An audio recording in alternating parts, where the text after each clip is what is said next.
अस्सलाम वालेकुम students, computer science class 10 और आज का लेक्चर है लेक्चर नंबर 10, जिसमें हमने चैप्टर नंबर 3 को कंटिन्यू किया हुआ है। सिलेक्शन स्ट्रक्चर नाम से पता चल रहा है कि सिलेक्ट करता है, चॉइस आ जाती है आपके पास प्रोग्राम के एग्जीक्यूशन के लिए।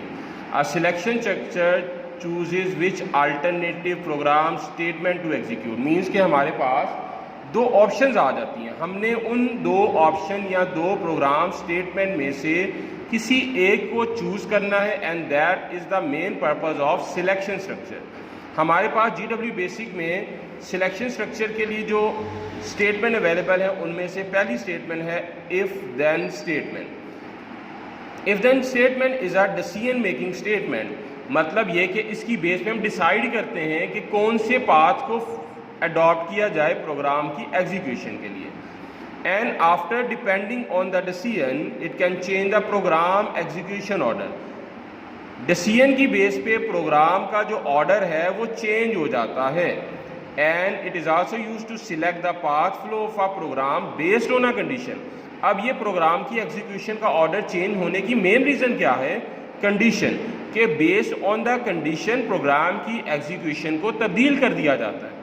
अब एग्जीक्यूशन का ऑर्डर आपको पता है कि कैसे प्रोग्राम एग्जीक्यूट करता है, लाइन बाय लाइन करता है। लेकिन अगर हम कंडीशन प्रोवाइड कर दें तो प्रोग्राम का एग्जीक्यूशन उस कंडीशन की बेस के ऊपर अपने पाथ फ्लो को चेंज भी कर सकता है। अब स्टूडेंट, कंडीशन क्या होती है? Condition is an expression that either evaluate to true और फॉल्स। कंडीशन एक ऐसी चीज़ है जो ट्रू भी हो सकती है और जो फॉल्स भी हो सकती है। तो ठीक है स्टूडेंट, इफ देन स्टेटमेंट क्या हुआ? पहली बात, ये एक डिसीजन मेकिंग स्टेटमेंट है। डिसीजन की बेस पे प्रोग्राम की एग्जीक्यूशन तब्दील हो जाती है और इसके साथ साथ पाथ ऑफ द प्रोग्राम को भी एग्जीक्यूट किया जाता है या कंट्रोल किया जाता है based on a condition. Condition क्या होती है? वो स्टेटमेंट जो कि एवेल्यूएट होती है ट्रू और फॉल्स की शक्ल में। अब अगर हम इसका सिंटैक्स देखें, इफ एक्सप्रेशन देन स्टेटमेंट, कि इफ एक्सप्रेशन दिया हुआ है कि अगर ऐसा हो जाए तो देन के बाद आगे लिखी हुई स्टेटमेंट क्या हो जाएगी? एग्जीक्यूट हो जाएगी। ठीक है स्टूडेंट, और अगर इफ के बाद वाली कंडीशन फुलफिल नहीं होती तो प्रोग्राम की एग्जीक्यूशन जैसे चल रही थी वैसे ही चलती रहेगी। उसके बाद स्टूडेंट हमारा अगला टॉपिक है इफ देन एल्स स्टेटमेंट। पिछला था सिर्फ इफ देन, कि आपने एक कंडीशन बता दी, अगर वो फुलफिल हुई तो अगली स्टेटमेंट एग्जीक्यूट हो जाएगी। यहाँ पर हमारे पास दो ऑप्शंस आ जाती हैं कि इफ देन एल्स, अगर ऐसा नहीं तो ऐसा हो जाए।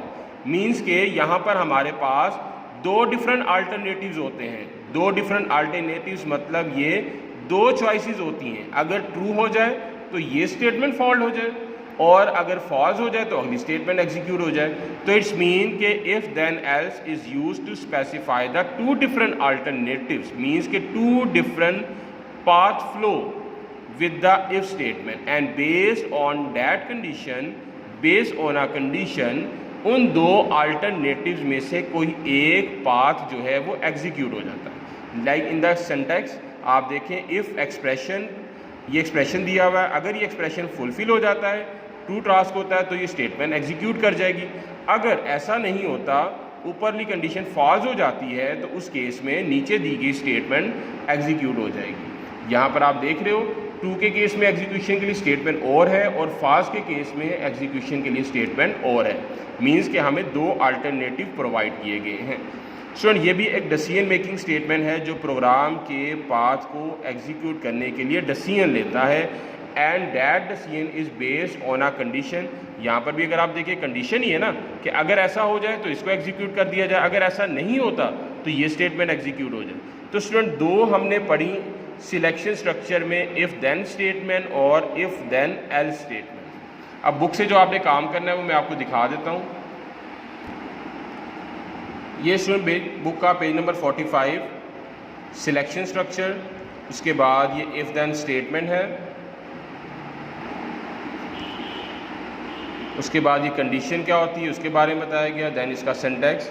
नेक्स्ट जो हमने किया इफ देन एल्स स्टेटमेंट, उसके बारे में जो आपने याद करना है ये हाईलाइट किया हुआ मैंने। ये पोर्शन आपका तकरीबन यहाँ तक बनता है। अगले टॉपिक में हम लूप्स के बारे में पढ़ेंगे और मे बी इस नेक्स्ट लेक्चर में या उससे नेक्स्ट लेक्चर में चैप्टर नंबर 3 हमारा एंड हो जाएगा। ठीक है स्टूडेंट, अच्छे तरीके से इसको लर्निंग कीजिएगा।